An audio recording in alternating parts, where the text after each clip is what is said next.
Well, greetings everybody, and welcome to this week's edition of Metaworld News, the program not brought to you by Microsoft's corporation. Uh, they really do try and stop us going on air. They're very naughty. They should be put out. Never mind, rabbit holing already. My name is Mal Burns, and you can find me on Twitter, twitter.com/Mal Burns, all one word, MALBURNS. We also have a Twitter feed at twitter.com/MetaWorld News. Again, squashed together as one word. I'm joined here by James Atloud, who's busy fiddling with lots of camera angles and doing all the necessary to bring this program to you via YouTube, etc. And he's also joining me for a bit of chat here, there, and wherever, really. So welcome, James. Glad to be here, Mel, and we're in a little different place today. Oh, we're in a different place every week these days. Yeah, it seems like it, doesn't it? Yes, yeah. On the 14th, 15th of next month, that be December, yes, Mm. we will be at the Open Sim Community Convention, otherwise known as OSCC. And we've actually chosen as a sort of our makeshift outside broadcast studio this week. We've chosen one of the booths here that's being run by James. Um, well, it's a sort of just a booth for the presence, really, a sponsored presence. So we sort of rigged a screen and rigged our usual news desk, oddly enough, although somebody's got to rearrange the furniture on top of the desk, but Yep. that's me. Yep.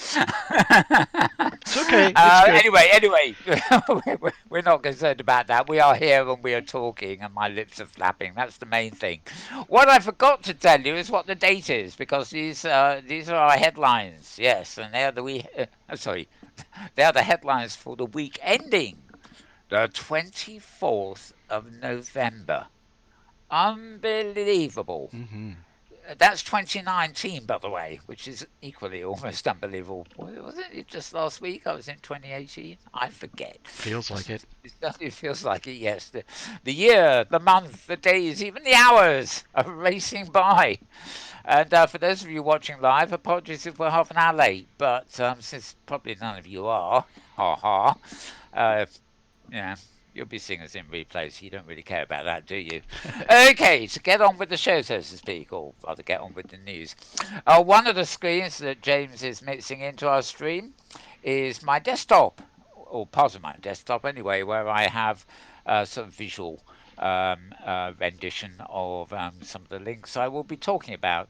And I'm starting with the links, almost all the links you'll need are at that Twitter account I gave you, twitter.com/Malburn. So if you miss a link or whatever, if you go there, you'll have a nice little you can click on, and you don't need to worry about writing down web addresses and things like that. Especially these days when some articles are sort of 20 folders deep and with two 200-word titles. Yes, were the good old days when people kept things minimalistic and practical. Right, I'm starting, and we're not in altogether totally the right order this week. We've sort of jumped up a bit because of hasty changes. This is November the 21st. Bobby Carlson again, who, by the way, is a female, nothing to do with the football that I mentioned last week. Writing at vrscout.com. That's VR, the letters, and then scout, as in Boy Scout, but squashed together as one word, vrscout.com. And the title of this particular article is Nreal's Android-friendly AR glasses are a blend of fashion and function. Now, these are actually augmented reality glasses, and I suspect the photographer was taking great care here to make sure the red ones match her jumper and everything else, because this is, after all, fashion. Although I don't know, blue and red might have worked. Who knows? I red is a. Let's just say that for a piece of technology, those are very loud, and Hmm. loud does not Hmm. necessarily mean fashionable, in my opinion. But nevertheless, they do qualify as the sort of thing I will wear. As you can see, and this illustrates it quite well, that there is a wire going off somewhere, presumably under her arm, and then it's going into the headphone socket of a phone in on a breast pocket, which is probably quite a good place to keep a phone.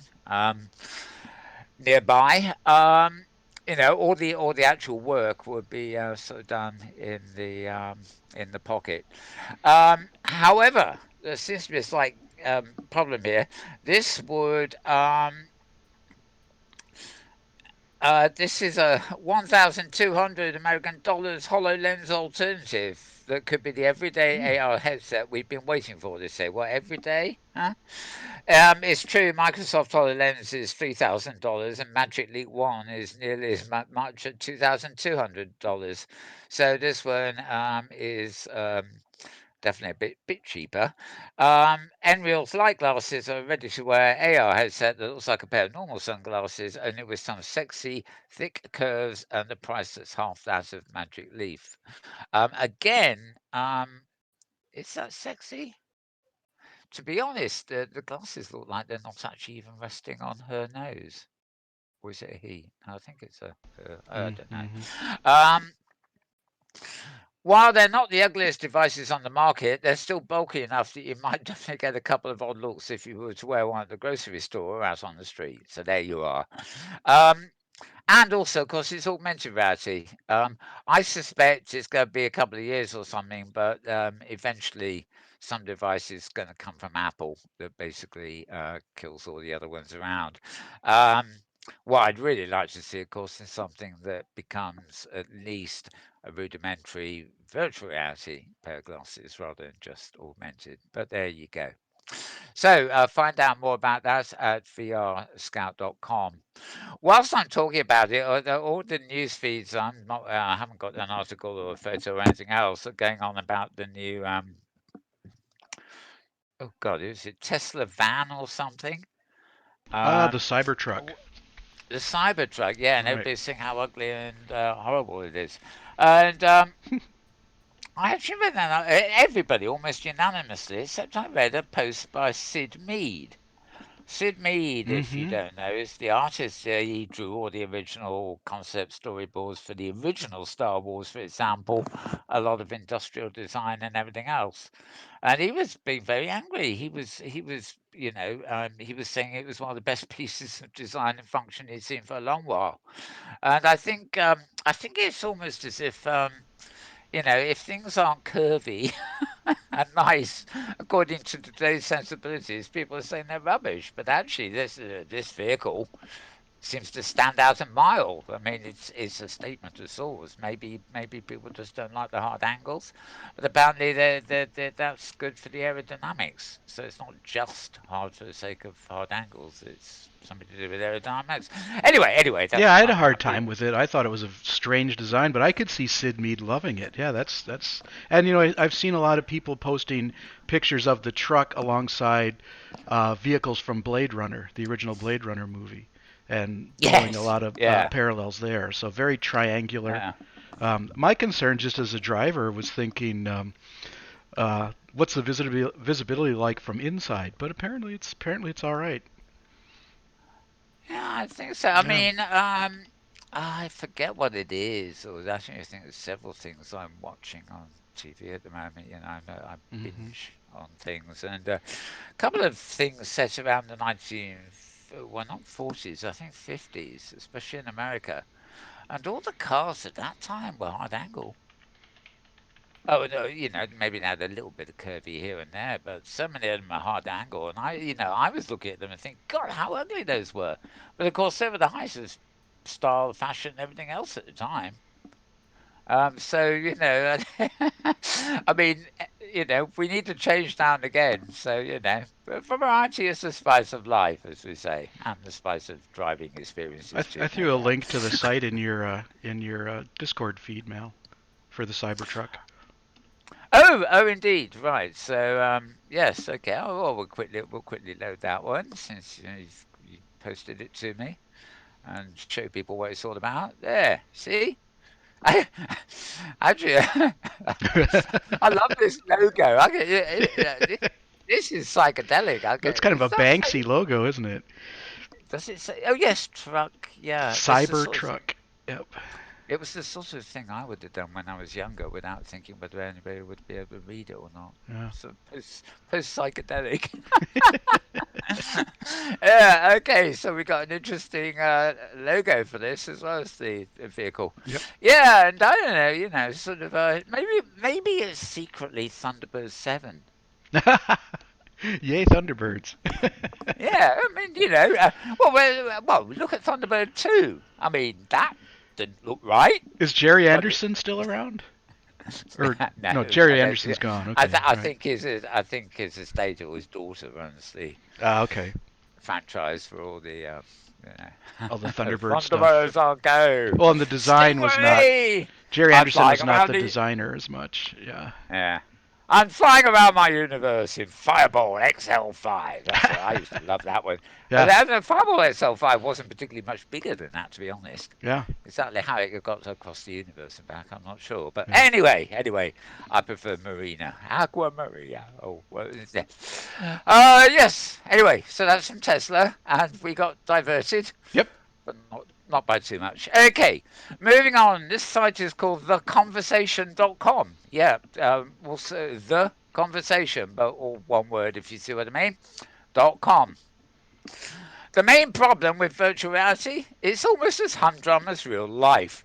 Well, you gotta say, it's, I don't really know that I've read a headline quite like that before. You get the for and against and how it's going to revolutionise thing and how awful it is. But this is just, it's almost as humdrum as real life, which in a way is a compliment. Because it's kind of saying that it's an augmented form of reality, but that's all it is. It's nothing special, and but on the other hand, it's nothing less. Sort of, Yeah. I don't know. It's an odd sort of article, this, but it's certainly not against it and stuff. It's just resuming, as they say, they're called the conversation. They cite articles in Fortune and The Verge, which have voiced disdain with VR. Common complaints include expensive, clunky, uncomfortable hardware, unimaginative, repetitive content, which I tend to agree. I mean, how many 360 videos can you watch? Yeah. That is not VR, you know. Um, it's a lot of the take up of this with headsets and stuff is relying on the fact it's like the IMAX theater. You stick the screen on your nose Mm-hmm. and you're totally immersed. And in fact, a lot of compared with what goes on in OpenSim here or actual virtual worlds, what's actually available in VR, inverted commas, is it's often pretty rudimentary entertainment. Obviously, it does require headsets because there's no other way of viewing something in 360 short of viewing it on the screen and somehow twirling the screen around with a mouse or whatever. But anyway, interesting sort of article to see and a very quirky title, I thought. So that was November 17th, which was probably about a week ago now. At the website there is theconversation.com. Moving on again, and how did we get back there? Never mind. I must have clicked away rather than clicked whatever. Right, so Cult of Mac here, www blah blah, Cult of Mac, three words written as one.com. And they have a piece about Apple proposing a virtual reality. Notice it's VR glove that lets you feel virtual textures. Now, Apple, like many big companies, do actually sort of patent these ideas, and it doesn't necessarily mean they're actually going to use them, but they presumably are playing with the ideas and think we better get a patent in case we do. Um, I forget who it is actually. I don't know whether you know, James. Again, it's just a side thing. I think it was the High Court or some major court in the States ruled against a huge patent troll company during the course of the week. I forget Mm. whether it was Apple that was suing them or whatever, Mm-hmm. but the courts finally decided that these companies that just register patents for the sake of, you know, Right. um, Right. Squatters. not having anything and may, yeah, patent trolls they're called. Mm-hmm. They'll say this is not on. Yeah. So capitalism cannot be allowed to go quite that far, which is a good sign. So hopefully from now on, the only people that register patents are people who've actually got something that's patentable Mm. instead of some harebrained idea. Right. Anyway, I find this at cultofmatt.com. The illustration doesn't really show you much. It shows you the basic idea. Um, The idea is you'll be able to feel objects that are actually virtual or augmented reality for that matter. There have been other sort of things like this, and we did have a post last week, I think, which included, if you remember, it was a hologram sort of thing, but it did require a sort of small, barely particle thing. In other words, it needed one solid thing to actually reflect off all the other hologram points from it, but it certainly looked like a sort of a freestanding hologram. So it's been awarded a patent for a finger beam for generating haptic feedback. For the most part, the wording is quite technical, using finger beam to describe sensors and haptic feedback components wrapped around each digit. I think the digit is referring to your finger. These are then combined into gloves. Naturally, the glove Apple design can detect movements of the wearer's hands and use those to control items on screen, etc., etc. The glove idea is actually nothing particularly new. I mean, the haptic thing is whether you can actually be fooled into feeling something that isn't there, that is simply virtual, and that's a hard job. That is a hard job, you know, because your hand will go through it. Basically, you've got to find a way of fooling people otherwise. Anyway, let's wish Apple luck with that little thing if they pursue it.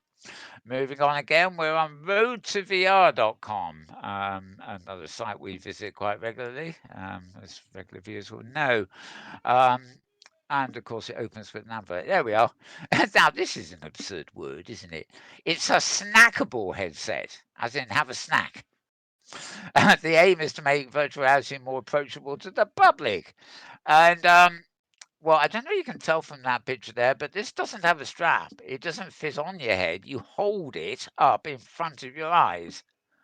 And if you can see where I'm whittling my mouse, you've got a thing for holding it and another thing that you sort of controller type thing. And you quite literally hold it in front of your eyes. Um, they're thinking of public spaces like shops and museums. Self-service virtual reality isn't really a thing yet. Well, of course it's not. First timers generally need to be told how to put on the headset, how to hold the controllers, and where to stand. So let's face it, most everyone on the planet is a VR newcomer at this point. This means you'll need an attendant to hold users the entire way through. So Eden Labs wants to change things up with its enterprise-focused VR headset platform, the Eden Snacker. So there you go. The idea is quite literally to sell this to the enterprise for so you walk into a shop who's got one, and they assistant comes up and shows you how to hold your thing in front of you. Um, I just put a link right. in your chat Yeah. for a Don't worry. stereograph. Yeah. Yeah, don't worry. I'm actually seeing these. So yes, this is a link James has just sent me. So fresh to your screen right now. Welcome to Etsy. Yeah. Well, pleased to be here, Etsy. Whoever, whatever. Oh, it's advertising. Oh, hey, come on! You trying to sell me something Just like trying my to hair? find an image, yeah, Yeah. of the stereograph. A stereograph card viewer, Victorian sun sculpture, and yeah, vintage. Were hugely Yeah, popular, right? They it's, were quite an yeah. industry. At the time, yeah. Hmm. Um, what's his name from the guitarist from Queen? Brian May Brian still May. makes these. Yep. Yeah, he still makes these. Actually, he makes some more modern I things that collect them I'm when sure I you go. find the cards cheaply in the store, and then I can scan Yeah. them and look at them on the Oculus. Ah, I've got a book here somewhere. It's old. It's basically old photography. It's based that way. So there's some glasses at the front, and the rest of it is Mm-hmm. just a book of pictures Yeah. or cards you use. In fact, I should dig it out, and I remember buying it and playing with it, and tucking it away somewhere. Okay, well we'll put that away. But yeah, good stuff. Yeah, so Snacker, as I say, is something. There you are. You just sort of um, put it up and hold it. I'm not going to play any of the videos here or anything because, as you can see, they're going to look really tiny on my screen, and they're not really good for screencasting with anyway. Moving on again. Um, at least a weekly occurrence these days, High Fidelity's blog. These are then new articles that are all about, meetings in virtual reality and stuff rather than the consumer version of High Fidelity. Um, there you are, the best virtual communication tools for business in 2020. It's actually a roundup. Again, they're looking at the tools rather than Hyperdeity itself. So you've got things like Zoom, Slack, Gel, Microsoft Teams, and Twist, all of which I have and use except for Gel, which I've never even heard of. So maybe I should. I don't know what Gel is. Here we are. Gel goes above and beyond your typical share updates, make daily plans. Yeah, that unfortunately a lot of these things do tend to repeat themselves. Microsoft Teams is simply an absolute rip-off of Slack. Twist is much more. I like Twist a lot, but again, it's almost like Slack. I tend to use these things myself as personal organization tools rather than team tools. Um, I do use Slack as a sort of team tool now and again. So, well, James, you know that.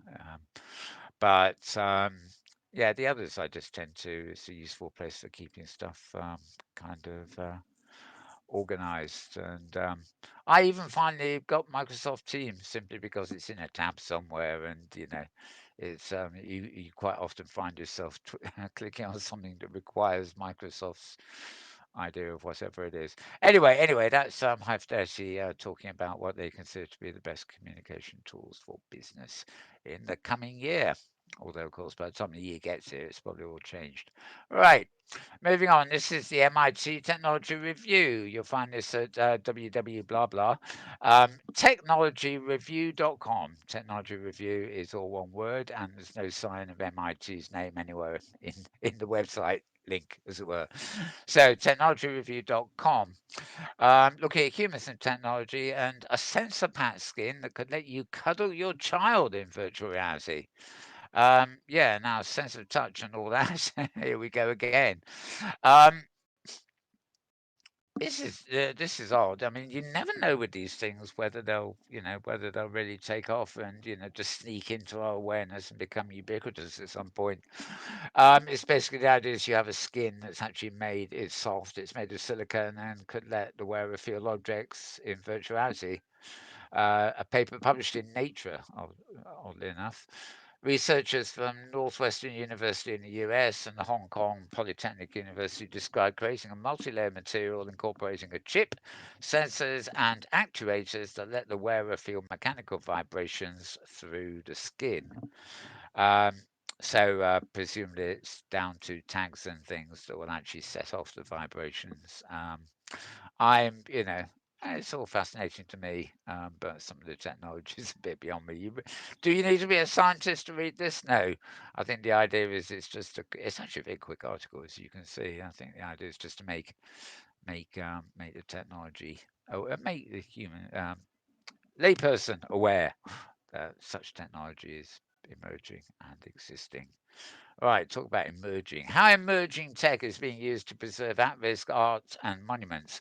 Um, Right, this site is called LiveMint.com. So that's live in alive, Live, and then mint as in the mints, flavor things. So LiveMint, just in case you didn't get those hints. LiveMint.com. Um, and yep, it describes itself as a 3-minute read. Sort of does this sort of medium type thing. Um, they, it's talking about preservation of tribal art and culture in 3D, actually from a place called Odisha. This news article actually it's attributed to New Delhi, which is India, isn't it? Um, so I think Odisha is certainly a region somewhere. I'm afraid I'm not that. Um, my international geography is not up to this, but they've been working on farmers with smart farming methods in this region for the initiative. So far, more than 4,000 artifacts belonging to 5 of the 62 tribes inhabiting the area have already been preserved in 3D digital format, etc., etc. So all they need now really is a virtual recreation to actually dump the objects in, I guess. Yeah. Anyway, there you go. How emerging tech is being used to preserve at-risk art over in India, and you find that at livemint.com. Moving on, and yeah, upload VR first for this week by the look of it. Um, uploadvr.com. That's the word, and then VR, the letters, all squashed together as one word. Uploadvr.com. And it's more about haptics here. Researchers are showing off TouchVR, palm and finger haptic feedback devices, or a device, I should say. Current generation VR controllers are fairly limited in enabling the users to feel virtual objects. Bowstrings vibrate with haptic shivers while guns kick back as they fire bullets. Don't know where the bowstring bit. Anyway, I'm being confused here. Right. Research at Russia's Sholkovo Institute of Science and Technology are proposing a big step forward called Touch VR, or one word. VR being in capitals. It's a wearable accessory that applies direct force on the palm and vibro tactile feedback to the fingers, enabling users to feel the weight, texture, softness, and slippage. Yes, oh, good bit of slippage. That's what we need. Of VR objects. Um, does this sound familiar? Does this sound a little bit like the article two posts ago? Mm-hmm. Yep. This is totally unrelated, I hasten to add. Um, but great minds think alike. Different sides of the planet, I guess. Um, Touch VR wearable looks like the foundation of an Iron Man glove, a circular Delta Touch 3D force generator centered on the palm, vibration motors wired with Velcro pads to the thumb and fingers around it. Blah, blah, blah, blah, blah. I can't be bothered. I don't want to read this.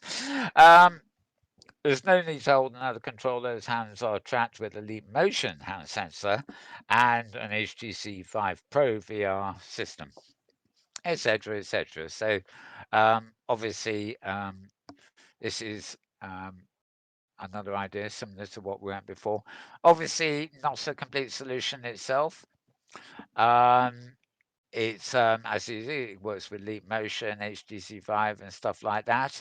And some of the actual demonstrations for this have been authored using Unity, which itself is a fairly ubiquitous app, but is nothing new. So really, it's just a question of how that contraption is likely to take off. And from what, if that picture is anything to go by, I would say no.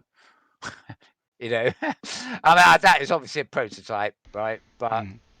you know, you want a lightweight glove that fits like a second skin, and microscopic sensors and stuff. If you can get stuff into a little iPhone, you can get stuff into a bloody glove. Quite frankly, at a convenient size, in my opinion.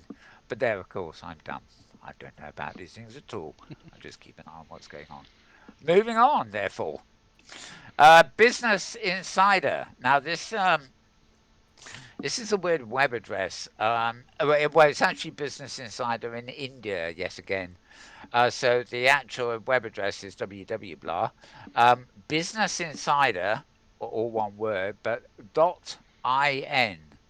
I guess .in is a name suffix for India, or one Mm-hmm. of them. VR isn't just for gamers. Gosh golly, they just realised. Here's how Audi, Lowe's, and Macy's are using it to boost sales and employee training.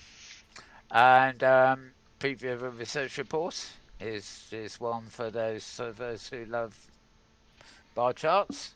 I don't particularly, but I do know people that do. And yep, uh, enterprise reports. It's a summary. It's not particularly long, but it basically looks again at the enterprise use of VR. Right, moving on. VR Focus, right, our home ground here. VR Focus, that's VR the letters, then focus the word .com, squashed together, of course. Uh, PwC's Seeing is Believing report forecasts AR and VR tech to add 1.5 trillion British pounds to the global economy by 2030. The report makes some lofty predictions about the future. Now, I'm getting a wee bit confused here. PW. No, that's not personal computer. I'm not quite sure who PwC are. They're referring They're being referred to here as PwC 3 hours. Okay, well, nevertheless, these people, whoever they are, have been long-time proponents of virtual reality and augmented reality technology, previously creating an interactive map of the UK industry, as well as partnering with creative industry agency Rewind on a futuristic city experience. Today, the global accountancy firm, now we know what they are, has released a new report called Seeing is Believing, looking at both the UK and global economic boosts. And they reckon the combination of AR and VR, which they don't really distinguish between, is going to be um, a pretty big, massive part of the economy um, in the future. Of course, 2030 is 11 years away, so they probably feel quite safe predicting um, that kind of timeline. Although, as they say, none of us can see the future. It might happen in a year, it might actually happen in a century, and it may not happen at all. Don't you love these articles? Right, forecast ahoy! VR Focus again. VR Focus, allword.com. Virtual Beings Summit returns, and the first grant winners revealed, and this time Ah, the event heads to Los Angeles. This is the idea, all the ideas that, of this sort of thing interest me. The idea of having virtual identities, be it an alternative identity that we have as an avatar or a hologram or whatever, or simply an extension. Anyway, in the summer, the first Virtual Being Summit was held in San Francisco. It brought together innovators as experimentation into virtual beings continues to grow. There's going to be a second summit, this time at the United Talent Agency Theatre in Beverly Hills, alongside revealing the first Virtual Beings Grants winners. I love me And some virtual beings. yeah, it sounds great, doesn't Yeah, I it? love the Yeah, concept. Yep. yeah. Who needs an avatar when you got a virtual being? Yes. Right, the summit aims to bring leaders in the field of entertainment and artificial intelligence to discuss virtual beings, avatars, agents, assistants, and influencers. Which one is you, I may ask? Right. If you're not sure what a virtual being is, they're described as a character that you know isn't real, but with whom you can build a two-way emotional relationship. Hmm. You probably come across one in your everyday life, such as Amazon's her. I wouldn't say that's an emotional relationship, to be honest. I spend most of the time screaming, "Shut Not up!" yet. Not yet. It may Not come. yet. Little Miguela on Instagram, whoever she be, or even recent news that James Being has been brought to life as a virtual actor. Yeah, okay. When it comes to virtuality, the best example is Fable's Wolves in the Walls, which apparently I've seen a lot of. I don't really cover it here, but a lot of these sites have acclaimed that game as it is, featuring a central character called Lucy. Um, I that definition, it's a character that you know isn't real, right? But with whom you can build a two-way emotional relationship. So when they talk about discussing avatars, I think they're wrong because often um, the person behind an avatar, and even if you don't, you know there is one. So you can't say they're not real. Um, Agents, assistants, influencers. You know, I worry about the expression AI because I keep coming across these sort of, here's your AI, be it Madam A or Madam G or Madam S, or, you can probably guess what the letters stand for. I don't actually speak them, or every machine in sight will start up. Um, they're just they're just scripts. Um, sure, they've got software that understands basic language, and then it can reference at very high speed what you're talking about and come up with an answer. But the answer is always basically just reading out an answer from a vast database.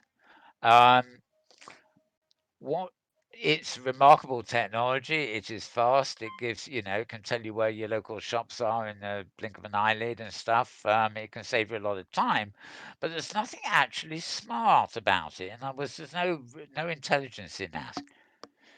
It is simply number crunching at the speed of light, possibly faster. You know, um, and even stuff that I don't think any of the devices I've got, and believe me, I've got all sorts. I've even acquired something called a Facebook portal. Not It's not a tablet thing. It's a thing that actually attaches to your TV as an HDMI channel. And of course, the only thing on it is Facebook Messenger that you can do video calls on. It's all these things, none of them to me represent any kind of AI. The Facebook one is you can forget it. Microsoft's, I can't even remember what the Microsoft one's called anymore. Cortana, that's it. That's a write-off. That's completely useless. It's down to Siri, Amazon's thing, and Google's thing, which Google, in my opinion, is way ahead of all of them. Um, they're personable. So this thing about having a two-way emotional relationship, it's not, it's getting close, but it's not a relationship because if I tell the G female, to expletive off, she actually has the sort of she's cued to tell me off for using a bad word to her, which is more than the other ones do. But even so, it doesn't affect any relationship. In other words, she doesn't refuse to talk to me or answer my questions for a day because I was rude to her. So where is this emotional relationship? Go forget it. Anyway, before I go down the rabbit hole, this is the Virtual Beings Summit, which will be announcing the winners from their first one when they hold the new one. Um, the winners from the first one: Troy Lab, Ratapalix, and Thoughtfish. Um, Each are receiving grants ranging from $1,000 to $25,000, depending on the idea, presumably, and how much it takes to implement it.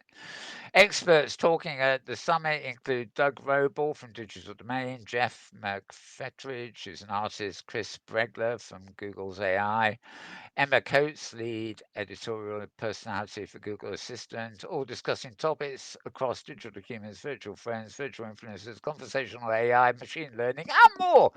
Oof. God, I got them in. Okay, I'm not going to read any more. I'm out of breath. You get the idea. Moving on. Right, this is cnet.com, cnet.com, simple as that. November 23rd, so this would literally have been yesterday, sorry.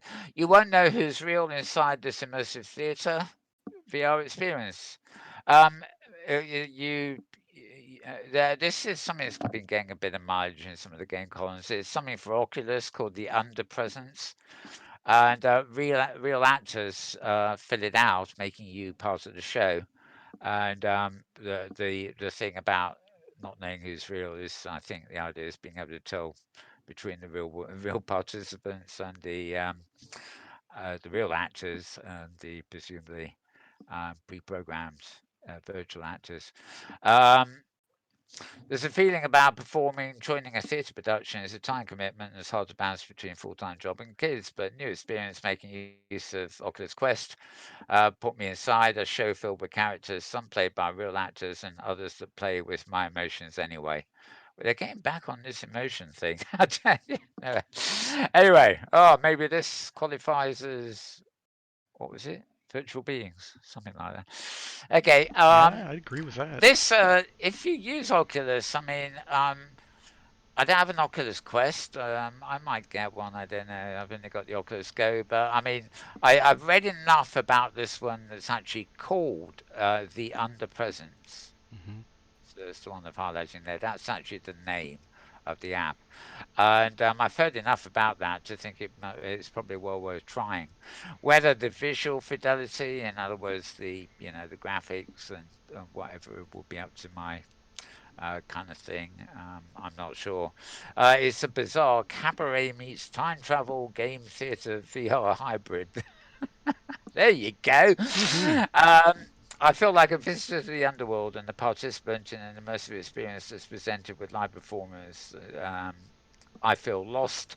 This may be according to plan. And go on. They do say VR needs new experiences, and live theatre moving in that direction is, they're seeking new directions. And I have to admit, my personal opinion is when you're putting together an event or a performance or something like that in a virtual world, rather than virtual reality per se, um, often the model is theatre. Hmm. The way you make stages, you paint backdrops, everything is done in layers, and the live action takes place within static layers, and also the venues themselves. Some theatres are just like cinemas with an audience in one place, but then you have theatre in the round, and who's to say whether it's the audience in the round or the stage that's in the round? So you've got an inversion there, which leads to experimentation. So, and of course, all the world's a stage, and so all the virtual world's a stage too. To paraphrase somebody quite famous, I can't quite remember who they are. Can you, James? I'm not even going to try. I'll embarrass myself. I think No, it's that'd be Shakespeare. William Shakespeare, right? Yes, yes, I was joking. It's Hmm. Shakespeare, of course it is. But they're all the world's a stage, he said. But he didn't anticipate virtual worlds. So if he was still around, Shakespeare would be advocating virtual worlds, you see, Hmm. because it would be his new stage. You can't help but think of the Avatar Repertory Theater. Indeed. Well, Yeah, there's a lot more than just that, yeah. actually. And of course, they do Shakespeare, don't they? The Hmm. Repertory Theatre. Yeah. Yeah. So, yeah, little connection there, really. Yep. Yeah, I don't know. They should.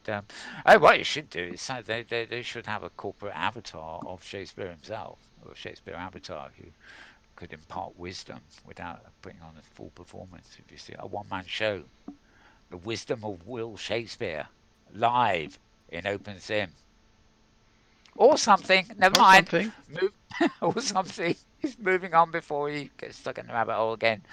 So that piece is at cnet.com. Right, moving on a bit more. This is a site called Futurity, futurity.org, and just looking at futures and things really. Virtual Reality Clinic being stroke therapy home. A virtual reality clinic can make it easier for stroke survivors to attend their physical and occupational therapy sessions, researchers say. Now, this is, I mean, obviously, AR, VR and stuff in medicine is a great thing. Um, this, like a lot of things, is potentially a huge money saver. Rather than actually have people go into hospitals for occupational therapy and physical therapy and stuff, if it can be done in their own homes using virtual reality toolkits, it might be a bit more expensive to get them the kit in the first place or lend them the kit. But overall, it would be a money saving thing, especially in places where, I live in London. There's hospitals sort of about 2 miles from me, but somebody who lives out in the sticks on North American continent or something, his nearest hospital is 200 miles away. Well, enough said. Really, this would, obviously help. What worries me more, without going into the rabbit hole on this one, because I've been there too many times before, what worries me is the lack of investment in a lot of these things, which would pay off and mean make services and things an awful lot cheaper. But the bureaucrats maybe, or just the people in charge of these things, just don't seem to have the foresight to even be investigating them half the time. It's almost as though these developments in technology and things haven't happened yet, and they're living in the, I don't know what, 1970s maybe? Nah, 1950s probably. There's so many things I see in this country a lot to do with our National Health Service and everything else, and that could could improve things tremendously, but it gets all tangled up in the bureaucracy that doesn't seem to know what's going on, and you still can't get the National Health Service in Britain to email you. They will finally text you if you have a mobile phone with reminders, but you can't easily get into any kind of online diary to manage your affairs. I mean, it is a complete mess. And they've got managers for this, managers for that. They're wasting a hell of a lot of money on administration rather than the actual thing they do. But as I said, I've been down that rabbit hole before, so I'm not going back again today. we'll leave it for another day.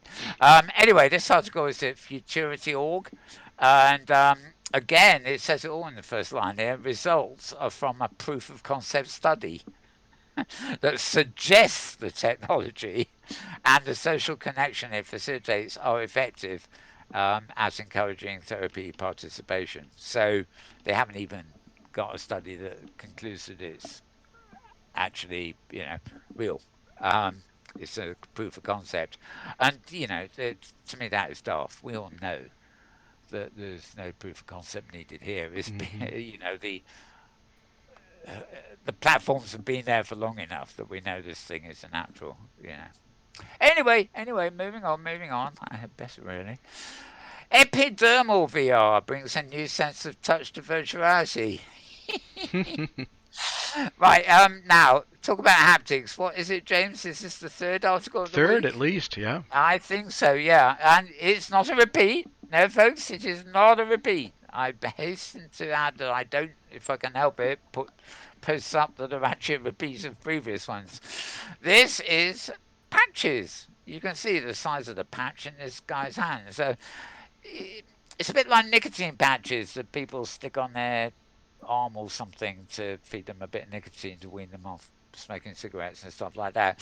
It's 3 millimeters thick. It's incredibly breathable and it's also reusable, which I presume means it's washable. Mm. Although virtuality technology may allow users to see and hear computer generated environments, the extent to which people feel those worlds is still quite limited. That could be about to change, though, thanks to, apart from the other two items, what is being called an epidermal. Yeah, that's right. Hmm. Epidermal VR system developed by scientists at Illinois Northwestern University and the City University of Hong Kong. The experimental technology incorporates a thin, soft, flexible, and slightly tacky elastomer patch that temporarily adheres to the user's skin. Embedded within that patch is an array of wirelessly powered, wirelessly controlled, disc-shaped electronic actuators, a 15 by 15 centimeter, 5.9 inch, that is, prototype presently contains 32 of the devices. Let's hope as the actuators get smaller, it will possibly pack more of them into the given area. The idea is that when an epidermal VR patch is activated, such as by a VR game, some of the actuators will vibrate against the wearer's skin, simulating that person's sense of touch in a specific area. Each of the actuators is designed to resonate most strongly at 200 cycles per second, the frequency at which human skin exhibits its maximum sensitivity. Right, well, that's interesting. Next time I want to stroke a human, I'll try and do it at 200 cycles a second. We live and learn A every day. useful tip. Okay, Right. yes, useful tip, yes. Would you like a massage at 200 cycles, my dear? Sorry. Anyway, yeah, I'm another nice thinking about picture it. I'm here. thinking, yeah. Yeah, another nice picture here. It's attached to a tablet of some sort. It could be an iPad. Who knows? It's possible for one person to remotely control another person's patch in real time using a touchscreen interface on a smartphone or tablet. If the sender were to finger trace an X on their screen, for instance, the recipient will feel that X being traced onto their skin in the area beneath the patch. Once developed further, it's hoped this functionality could allow video chat participants to virtually touch one another via their devices. This system has already been used to allow a lower arm amputee to gauge the grip strength of an artificial hand. Uh, Researchers started by installing pressure sensors on the fingertips of US Army veteran blah blah blah prosthetic hand. Then they placed the patch on his residual arm stump. When he subsequently grasped objects with the hand, the sensors correspondingly activated the attenuators in the patch. The greater amount of pressure being applied by the finger, the more the actuators vibrated. This let him feel the firmness level of the hand's grasp, but from within his arm. Ah, that sounds great, Sounds actually. great. Yeah, it Well, really does. and all that seems to be on the desk. I mean, if I could stumble into one of those at the right price, I'd probably, put it next to the mouse mat, and do a bit of attenuating, experiencing, or whatever. Yeah. Anyway, that's good. Now, again, this is a rather offbeat site. It's called New Atlas. So you want to go to New Atlas. Atlas is in the things for the maps, right? New Atlas, but all one word, .com. And that was published November 21st, which is about 3 days ago as the time of recording this program. So I should be able to find it fairly easy. That's newatlas.com. All right. The next slide, we've been through here before. It's called Eureka Alert. I guess it's like a press release type site, really. Um, EUREKALERT .org. And yeah, the 22nd of November, virtual reality could make attending therapy easier for stroke survivors. Again, we've got pretty heavy emphasis on medical stuff this week. Um, I forget whether it was this week or last week. Um, yeah, and actually, there was another one there at the beginning of the show today about stroke survivors. This may be a case of me duplicating the same news, although it's a very different looking article. So, um, proof of concept study again. Researchers worked with 20 stroke survivors to evaluate the system. All participants had chronic impairment. 17 were men, and the mean age of the participants was 60. Right, so very definitely aimed at well, I guess many stroke survivors are elderly, aren't they? But young people have them too. Anyway, read more about that at eurekaLert.org. I'll spell that again: EUREKALERT.org. And we're getting to the end of this batch.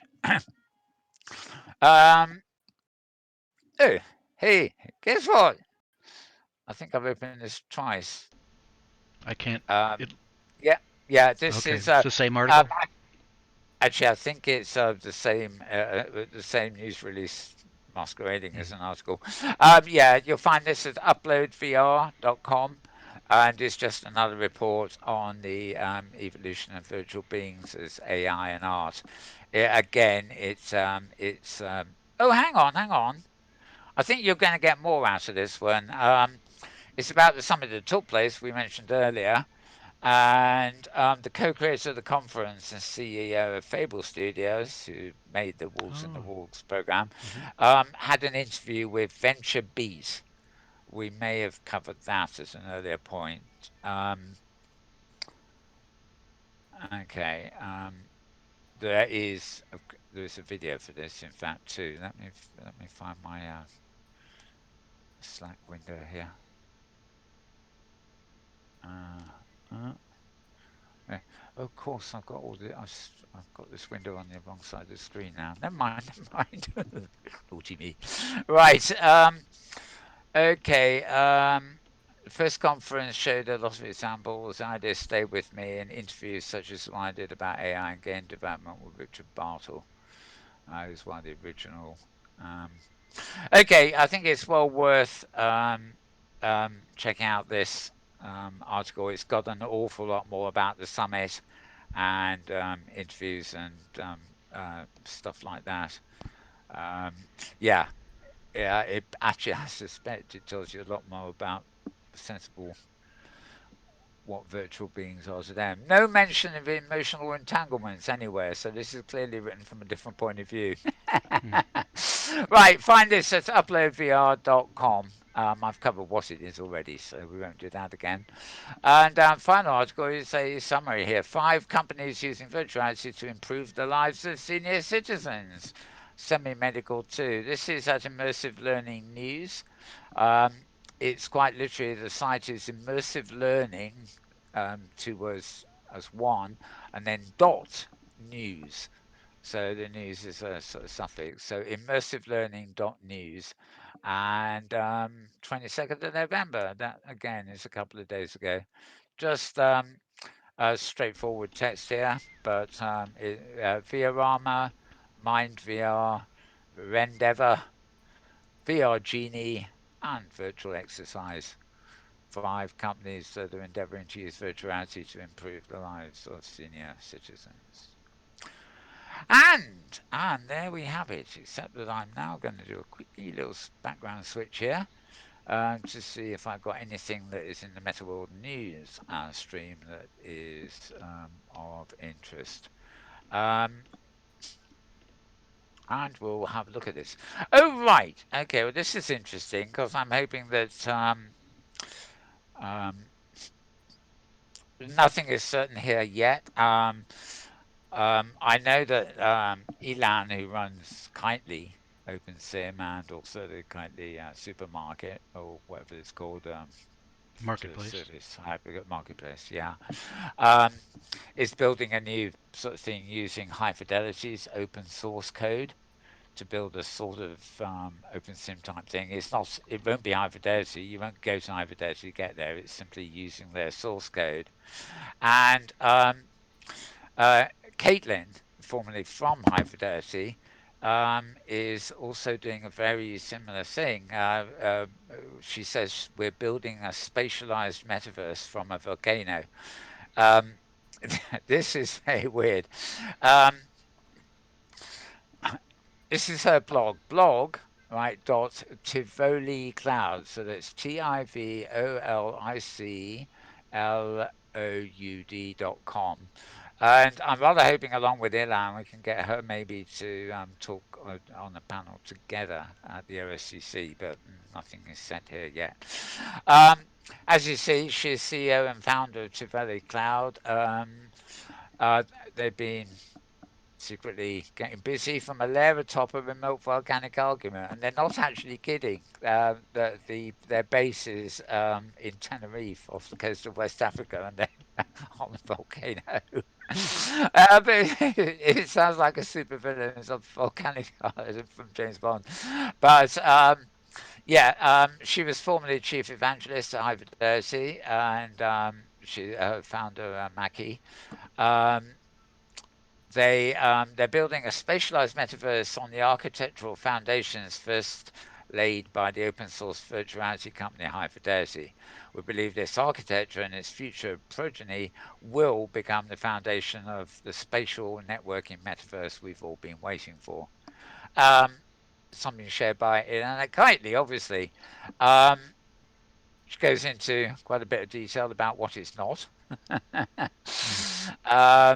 And that's actually an old clip. That early prototype was actually in the public high fidelity, not in a separate product. But there you go.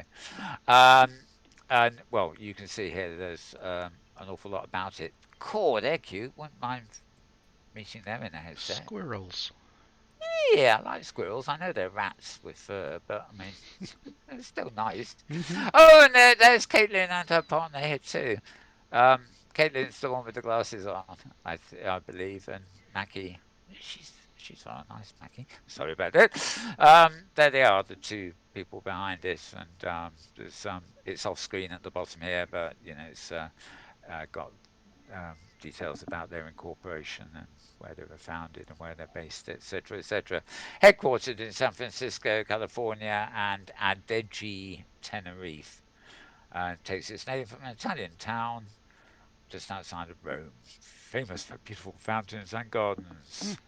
lovely. Anyway, so that could be very interesting, and I hope you will be hearing more from me, or if not here, but elsewhere, about that, because it's beginning to sound like the groundwork done by Philip Rosedale and everybody at High Fidelity, despite their move to the enterprise for training and stuff. It sounds like the groundwork done with all the open source code is being taken out by quite a lot of people for their own projects. Right. So that was there. So we're back on that one now. Okay, and the rest of them are simply videos by the look of it. This is a YouTube thing called Gone Fishing. It's somebody called, I'll just flick a bit up here. Gary Beaumont is the person publishing this. The important bit about this is the video demonstrates a phishing system that you can get in OpenSim. It specifically says DreamGrid, but that um, if it works in DreamGrid, um, it will almost certainly work on any other open sim too. So it's sort of it's not just an animation and stuff. It's actually a whole sort of phishing system, and you can't really read the text here, but it's giving little prompts about you've done this and you've done that, etc., etc.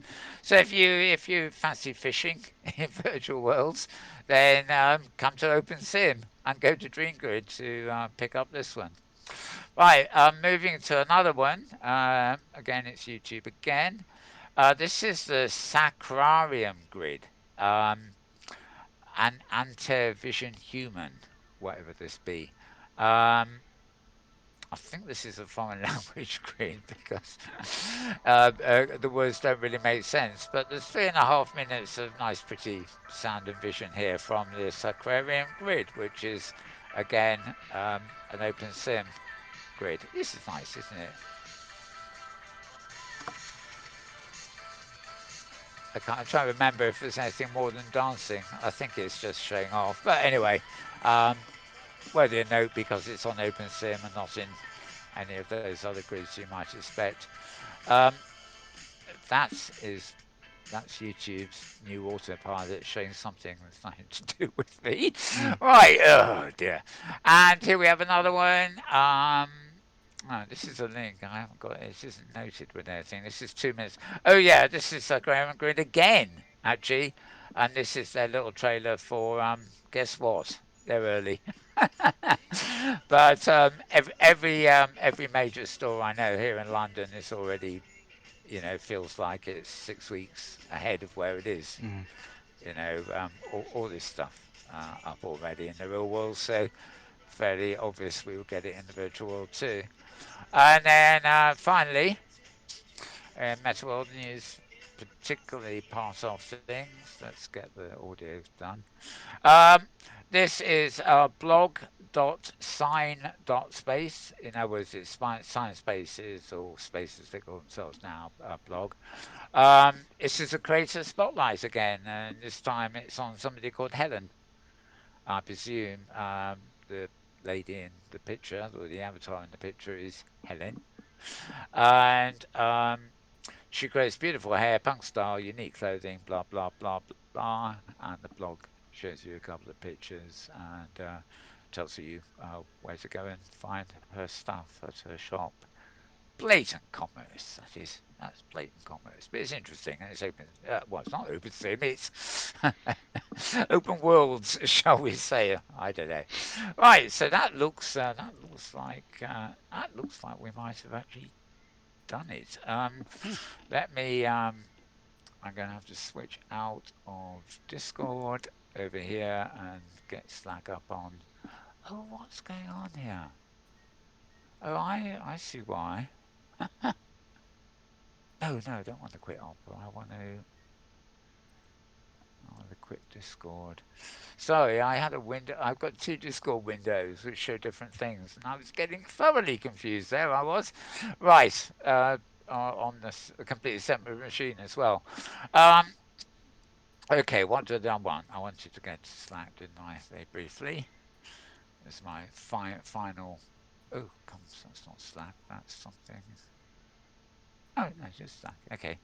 I have a section in Slack. It's mostly just for my own organisation called of interest. And where are we? Uh, let's see dates.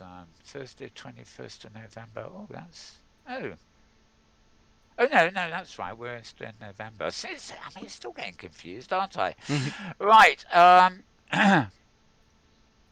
Monday, the 18th of November. That'll be right. Studio making the real Oasis virtual world, right? The YouTube account you want here is Disrupt, and this is looking inside the development community behind Linden Lab's youngest project, Sansar. I think you all know who Linden Lab are. They're the ones that make that old Second Life program. But this is looking at Sansar Studio. They're doing a lot of well, they apparently they broke Sansar the other day, but I think it's working again now. They've been doing a lot of re-publicizing Sansar as an events place. I gather it hasn't been that successful so far, and so they're sort of rebranding it as a place for events. And this is actually a look inside the studio where they kind of make all the stuff.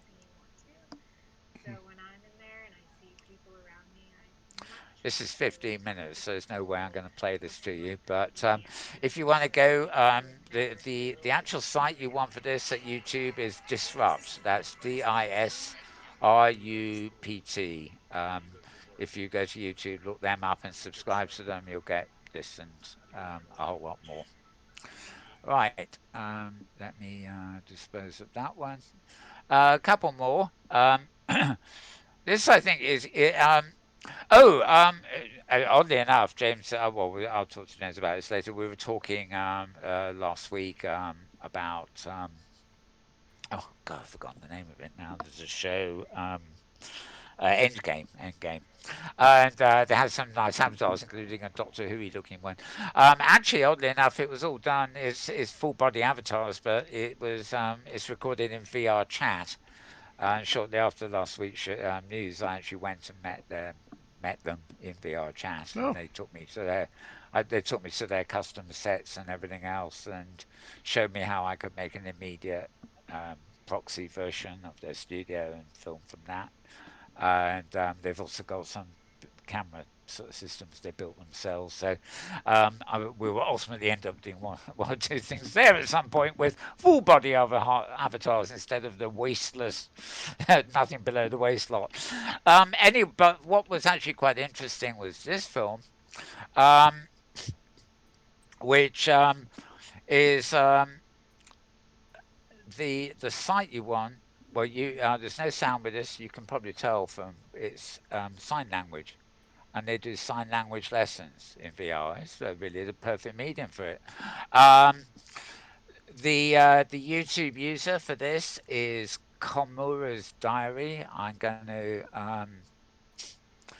just moving that uh, up a little. No, not quite far enough. If you can see it here, it's Komaru apostrophe S space diary, and they have 58 subscribers. Um, uh, as of the moment. And I'm going to subscribe while I'm here. I don't yeah. know. I don't know. I must have missed that. Right. Anyway. So basically, this is VR Chat's sign language 101. And we just sit here silently and watch, really. So quite a little useful one, that. And finally, the world's, well, they claim this, I'm not sure it is.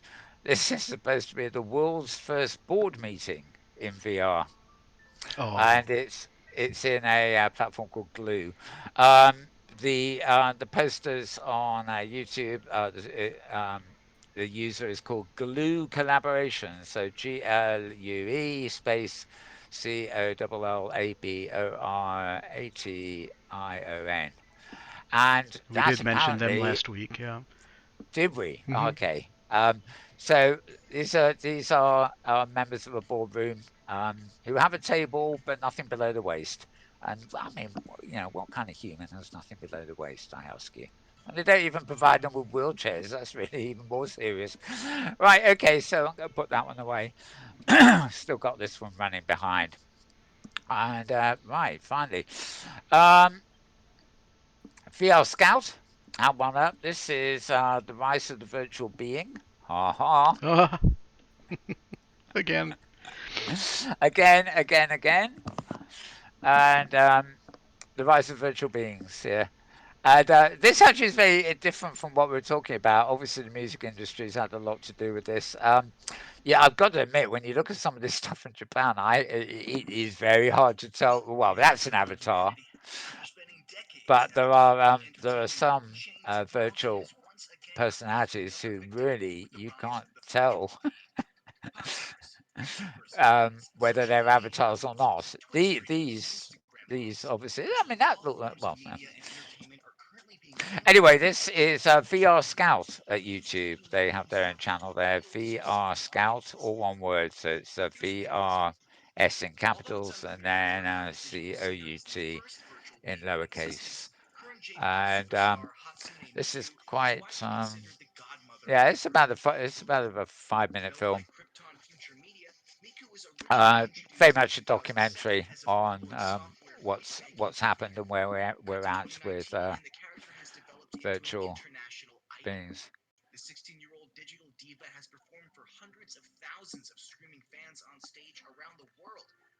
It's, God, what's happened to rock and roll, eh? Okay, put that away before I get Hmm. addicted to it. Right. Also, a VR download, which again comes from Upload VR. Um, this is a weekly roundup of VR in video. Um, uh, this particular one, oh God, they're worse than us. This is an hour and a half. Oh, Now look at we're this. in You see, hour you can't. 11 right now, so. Yeah, you can't tell whether they've got anything below the waist or not. And oh dear, this is one of those ones with a chat replay that gets in the way of everything. Right. Yeah, Upload VR is the name of the YouTube channel for this. You get that once a week, and they usually have a major guest there, and they normally post a separate film afterwards, which is an interview with the person they've got on as a guest. Obviously, no, nothing like the quality of our programs, of course, but interesting nonetheless. Ha ha. And put it away They before you switch all camera switch it. angles. That's good. I was just going to say, put it away before before you switch channels. Mm. Okay, and another one from Upload VR is was another one indeed. They're taking over our business, I think. This is again Upload VR is the publisher here, and what's going on? Oh, okay.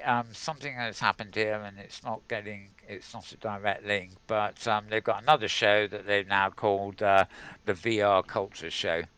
However, it's not showing up. Maybe they've cancelled it. Um, okay. Anyway, that doesn't really matter. It's the same site, so it's always good to bookmark and follow Upload VR. I suspect. Right, and there we are. So we've been here so long. The VR chat It has played now through, right? got onto the credits there, hasn't it? Right. So let's just return to that nice picture of Helen at Science Space. We are done's. We are done-done's. Finally, James. Your Oh my. thoughts. Your Oh my. thoughts on that marathon, eh? Well, just a couple thoughts. Ooh, ooh. I heard today, oh, Gesundheit, Well, and me, yeah. um, I consider you the king of reading URLs. I mean, that's what you do for people. And I heard you say a couple times today, www blah blah blah. Yeah. Um, So the most URLs are things getting today longer and longer. Yeah. they do. Yeah. Yeah, that's just me. Most links, it is when you're doing stuff like this, you realise how often the www has just vanished these days. Yeah. So in the address bar, when I'm loading a page, I can see that it's got the full www prefix. Yeah. Whether it matters, I don't actually think it does. But when I see it, I sort of I mention it, and I just haven't got the heart to do colon //. Yeah. You Yep. know, it's three W's, three W thingy. What's it? W's. Yep. Yeah. Not the yeah. Yep. It Well, then was my only it was only confusing three presidents ago okay, in America not a problem. because W was something else. WWW. Right? Then the other Yeah, whatever. thought about virtual beings, and I've always liked the idea of virtual beings, and I think what's interesting to me in terms of an emotional relationship, I know there are plenty of video game characters that have had really compelling emotional responses I've had to the characters. And so for me, the very interesting thing is where does a virtual being intersect with copyright? Because copyright is what we use for creations, like characters in a Yeah. story or novels, writing of different forms. So it's just when does something take on more significance than being something you would copyright? It's actually a an entity unto itself. I think we're approaching I a mean, there have point. been. I know in Second Life there are cases like this, and I mean, yeah, on even a simple level, Hmm. I know of one person who had an avatar in Second Life that they were using for their job. They were in education, Hmm. as you would guess, um, and they left their job, and there was a battle about whether they could keep that avatar Hmm. because the person involved consider it her avatar and part of her extended personality. The educational institutes considered it to be a representation of the educational institute. Right. Um, so does she belong to her or does she belong to the institution? But going further back than Or does she that, I belong to remember there were a herself? few. Oh, good question. Needless to say, her avatar is not around us either these days. Yeah. Yeah. I don't know how it was resolved. However, I remember further back in time in the real world copyright thing. I had an artist way back in the late 70s, I guess. Um, yeah, I had a group of artists who were, bringing in paintings or illustrations of rock stars that we were printing off as prints, something a bit more imaginative than just a photo pin-up. Hmm. And one of my artists who spent about 3 weeks on an oil painting, a very slow worker, but came in with a very compelling image.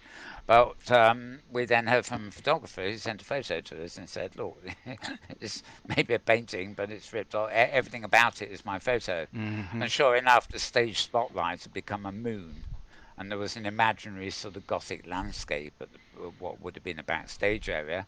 But the pose, it was Susie Sue, was the name of the performer, was taken straight from his photo. I mean, it's like it's like having a model posing for you, Hmm. and there was no doubt, there's no way we could argue it's just artistic license or anything, because it was such an obvious, it's almost like he painted over the photo and added things in. So you know, uh, although it was a painting and definitely wasn't a photo of the real person, it and the photographer still claimed copyright. But also there's another law which says that the photographic likeness of a person is copyrighted to the person, not the photographer. Hmm. So technically, looking back, it should have been Susie Sue that was complaining to us, not the photographer. Right. And she didn't give a damn, so good Right. publicity Right. for her to have that up there. So you never quite know where this kind of copyright thing lies. I mean, and I know in early Second Life there were avatars that looked like Disney properties or Lucasfilm properties and stuff like that, and some of them have got away with it. Some of them were sued. It's also inconsistent. It's not so much a matter of law as attitude. I mean, some major corporations that own character properties are quite happy to have those properties used on a sort of fan basis because it's free PR. Others don't recognize that it's free PR and just want money, money, money. Greed. Um, so it's dodgy. I mean, I think the safest thing to do, though, I can understand why some people like being anonymous, but I think the ideal thing to do is to have a hologram type avatar where, it's unmistakably you, because that satisfies your personal copyright in your appearance, because your hologram, your avatar would also be that same appearance. And, if you want to create a fictional role for yourself, do it, but make it your own fiction, not somebody else's. Hmm. It's difficult for role play, but I think small role play communities tend to get left alone because if they're role playing somebody's intellectual property, it's often considered good PR for Hmm. that intellectual property. I mean, Right. I don't know. I saw a photograph in one of the blogs this morning of somebody. I think it's in Spain, and you looked at the photograph and it says something about Star Wars building. And he looked at it, and I thought, oh, this must be something coming up from the new Star Wars or something. It wasn't. it was a Star Wars fan who, at some great expense, had actually built his own home to look like something out of Star Wars on the Mm. ground, Mm-hmm. on Tatooine or whatever it's called. And, to pass it and see the photograph of it, you think, oh, it's a Star Wars set. But it's not, it's somebody's home. They built it to look like that. And, complete with, it looks like a grounded spaceship for the most part. Right. Um, so, do Lucasfilm and Disney, as they are now, run over to Spain and sue this guy for the architect for copying Star Wars or being influenced by Star Wars? I don't know. Knowing America, it wouldn't surprise me if Disney sent somebody over there to complain. Right. How far they get, I don't know. But, when it comes to lawyers and patents and trademarks and stuff, America's just over the top, in terms of stretching the limits, as it were. Um, so yeah, I really don't know. The problem, I think the problem comes down to role playing and things. I mean, a lot of people here in Open Sim or in Second Life, even myself to some extent here, I've always wanted an avatar that looks like me, or close enough to the real me, maybe a bit younger. But the tools aren't always available to get that right on every platform. Mm-hmm. And my idea of having the same avatar that looks identical on every platform I ever go to, and at the same time looks a bit like me in real life. We haven't quite got there yet. As readers, listeners of this program will probably see, my avatar has been changing a bit of late, depending on where we're broadcasting from. Well, that's why my avatar is So so rudimentary. It goes any yeah, place. um, I think you have to be careful, but I mean, I think the only people that really will have a problem here are kind of fan people who just want to role play some comic book hero or some film character, um, or something like that that is actually in copyright and possibly even a trademark performer. Mm-hmm. But as for some of the virtual beings, like the Japanese rock star there, whose name I can never pronounce, she's been at it for what, about 10 years now, and Right. gets bigger Right. and bigger. But, she has that own identity. She has her name, her avatar, the hologram on stage has its own unique look, and it doesn't actually look like anything else. So it's not, it's enough unique that she can trademark her own personality and character, so nobody can copy her. So, in the first instance, she's on safe ground and has obviously used that now to protect herself so nobody can come along. They can probably come along and do a similar sort of thing, like be a virtual musician, but they can't look like her or copy the unique elements of her style or whatever. Mm-hmm. Mm-hmm. It always pays to be first. Yep. With these things. But it's interesting, yeah, and you know, we've had a lot of discussions about avatars and who we are. I just really see it as I would like a universal avatar, just as I'd like that to be a hologram at some point in the future when we have that kind of stuff.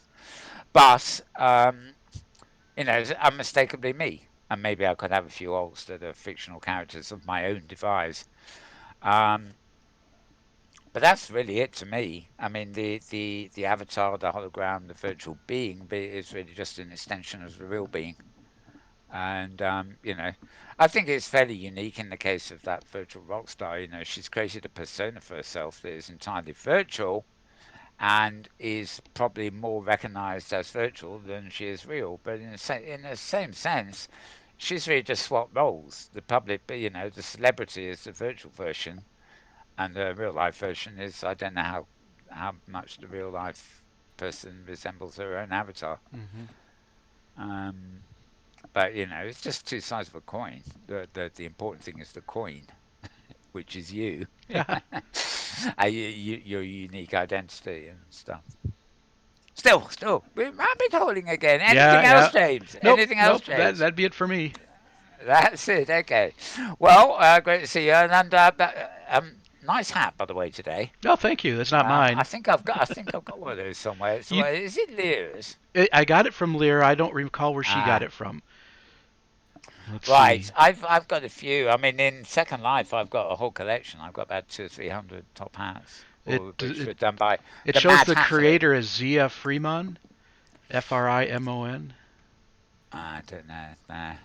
I've got a couple here. I've got an open sim, but they're few and far between, and it's Mm-hmm. quite possible they've been ripped from Second Life because there's a creation in Second Life. They've left now actually, but they used to be called the Mad Hatter, Mm-hmm. and they had stores everywhere, and they made such wonderful hats like Alice's Tea Party, all taking place on a top hat, Mm-hmm. and there was a cinema one which had a projector where you've got the dialing thing, and just every variation on a top hat you could imagine, Yeah.